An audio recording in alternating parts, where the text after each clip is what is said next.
ओम नमः शिवाय। ओम श्री गुरु माताय नमः। ओम श्री गणेशाय नमः। आज आप लोगों को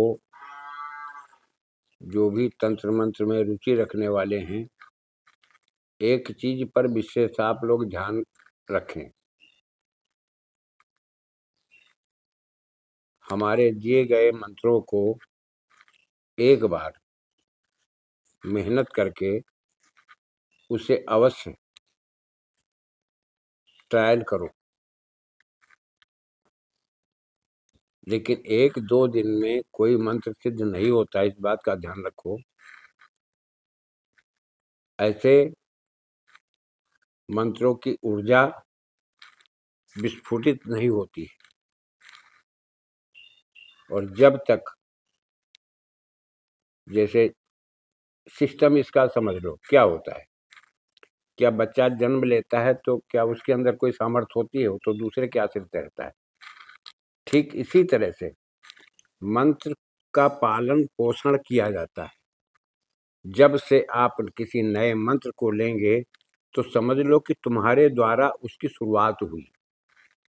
अब हवन, भोग, दीप, जल, पुष्प के द्वारा जब मंत्र का जाप करते हो, किसी विग्रह को सामने रखते हो, तो तुम्हारा मंत्र और वो विग्रह दोनों का एकाकार हो जाता है। और दोनों का एकाकार होने के बाद ये जो 5 वस्तुएं धूप, दीप, नैवेद्य, भोग, ये चीजें लगती हैं, ये पोषक तत्व की होती हैं। ये ऊर्जा देती हैं, बल देती हैं तुम्हारे शब्दों को, तुम्हारे अक्षरों को, तुम्हारे उस रखे हुए विग्रह को। अब ये पालन क्रिया है, पोषण क्रिया है। तो तुम्हारा मंत्र जब पोषित हो करके आप जितना जाप करते हो, उतना ही उसको पौष्टिक तत्व मिलता है और फिर आगे वो कार्य करने में समर्थ हो जाता है। इसीलिए इसका नियम बनाया गया है कि कोई 1 महीने का होता है, कोई 21 दिन का होता है, कोई 3 महीने का होता है, कोई 5 साल का होता है। ऐसी भी साधनाएं हैं, लेकिन ये भैरव जी का सम्मोहन मंत्र है, इस बात को याद रखना। ये भैरव जी का सम्मोहन मंत्र है। इसमें किसी को किसी भी मीठी वस्तु पर जल में चाय को आमंत्रित करके भी दे सकते हो, तब भी ये काम करता है। अगर आप इसका निरंतर जप करते रहते हो तो ऑटोमेटिक इसका प्रभाव ये पड़ता है कि आप जहाँ जिस भीड़ में पहुंच जाओगे तो आपके अड़ोस पड़ोस के लोग वो तुम्हारी तरफ अपने आप आकर्षित हो जाएंगे। इस मंत्र का ये प्रभाव है। ये भैरव सम्मोहन मंत्र है। इसका नियम बस इतना ही है कि तुम इसका नित्य जाप करो। और एक चीज विचार करो, जिन लोगों के पास कोई व्यवस्था नहीं है, धूप नहीं है, दीप नहीं है, नैवेद्य नहीं है, तो क्या देवता प्रसन्न नहीं होते? तुम देवता के बन करके तो देखो।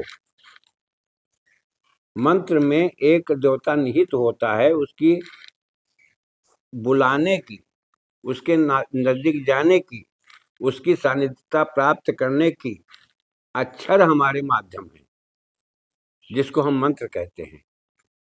इस रहस्य को समझ लो। कायदे से बाद में आप लोग कहते हो कि जैसे कि काम नहीं करता है, सिद्ध नहीं हुआ, तो तुमने ऊर्जान्वित किया कहाँ है?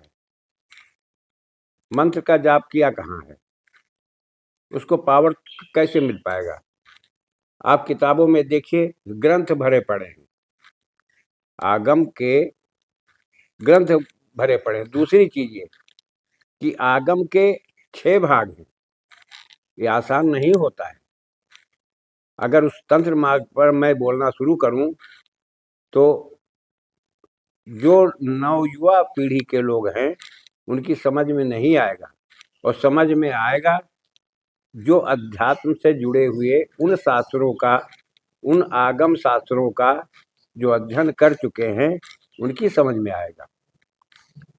और ये मंत्र शिव जी के द्वारा शिव जी के मुख से निकली हुई वाणी है, मुख से निकले हुए अक्षर हैं, जो माँ भगवती पार्वती को शिव जी ने सुनाया। और दूसरी चीज ये कि किस मुख से, 5 मुख है शिव जी के, तो किस मुख से कौन सी विधाएं बताई हैं। इसीलिए इस रहस्य को जानना है तो जब कह देते हैं लोग कि पूरब की तरफ मुंह करके इसका जाप करो, उत्तर की तरफ मुंह करके जाप करो, पश्चिम की तरफ मुंह करके जाप करो, तो सबका भेद है। ऐसे नहीं होता है कि पश्चिम की तरफ मुंह करके जाप करोगे तो कौन से मंत्र होंगे, किस विषय के होंगे, तुम्हारा कौन सा कार्य सिद्ध होगा। उत्तर की तरफ करोगे तो कौन सा कार्य के लिए करोगे, वो कौन से मंत्र होंगे, कौन सी विधाएं होंगी, सबका भेद सब अलग अलग है।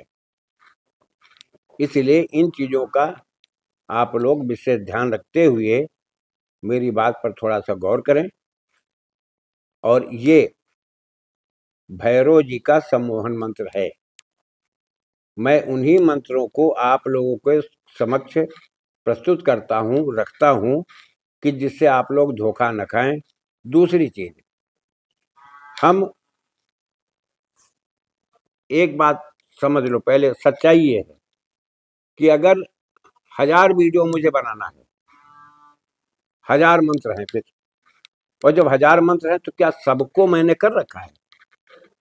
लेकिन नहीं, जब मंत्र का ज्ञान होता है तो मैं निकालता हूँ। जैसे कुछ बहुत सी चीजें मेरी हैं, मैंने किया है, कुछ चीजें ऐसी हैं कि जो मैंने नहीं किया लेकिन तुम्हारे योग्य हैं, वो मंत्र सत्य हैं, मैं पांडुलिपियों से निकालता हूँ। उसके बाद फिर नए नए ग्रंथ जो इधर उधर के होते हैं उनमें मेल कराता हूँ, मिलाता हूँ कि कहाँ पर त्रुटि है, कहाँ पर अक्षरों का गड़बड़ है, अक्षर इसमें कम है या ज़्यादा है, ये कहाँ पर संपुट बता रहा है, कहाँ पर ये लाख हो रहा है, इसमें कोई कार्य सिद्ध होगा भी कि नहीं होगा, प्रयोजन तुम्हारा होगा कि सिद्ध हो पाएगा कि नहीं हो पाएगा। इन बातों का ध्यान में रखते हुए मैं जब कायदे से उसको समझ लेता हूँ तो उस मंत्र को डाल देता हूँ कि ये सत्य है, हमारे किसी भी साधक का समय निरर्थक नहीं जाएगा। इसलिए मैं इतना प्रयासरत हूँ। अब मैं आपको मंत्र पढ़ करके एक बार सुनाई दे रहा हूँ और इसके बाद डिस्क्रिप्शन बॉक्स में भी पड़ जाएगा, मंत्र आपको मिल जाएगा। विधा इसकी कोई विशेष खास नहीं है, आप इसको जाप जितना ज़्यादा कर सको उतना ज़्यादा से ज़्यादा जाप कर लो। भैरव जी का है तो भैरव जी के अगर हवन तुम्हारी करने की सामर्थ्य है तो हवन करो। एक भैरव जी का हवन गुग्गल से होता है, एक भैरव जी का हवन पुआ से होता है, एक भैरव जी का हवन केवल घी शहद से होता है, एक भैरव जी का हवन गुड़ और घी से होता है। अब जो सुविधा तुम्हारे पास उपलब्ध हो,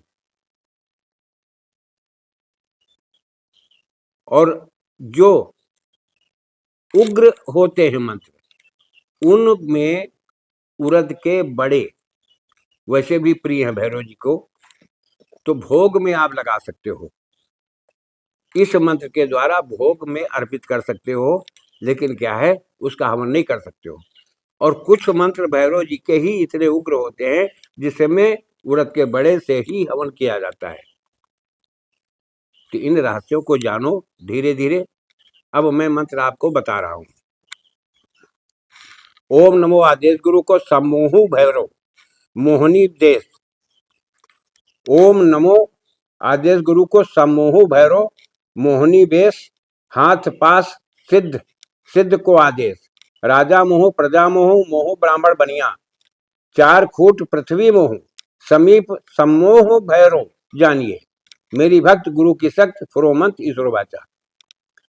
अब यहाँ पर किसी के ऊपर डायरेक्ट नहीं है, सम्मोह भैरव जानिए।